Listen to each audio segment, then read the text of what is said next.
آقا یه چیزی میگم، خدا وکیلی بررسی کنید، اگه درست بود انجام بدید، فقط قول بدید اگه خوب بود دست به دست کنید به دست همه برسه.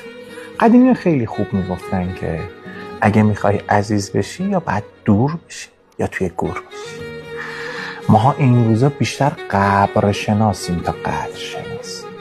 چرا ما تا زنده ایم یه شاخه گل به هم دیگه هدیه نمیدیم، اما وقتی که بمیریم قبرمون رو گلبارون میکنه. میگه زنده را تا زنده است باید به فریادش رسید، ورنه بر سنگ مزارش آب پاشیدن چه سود.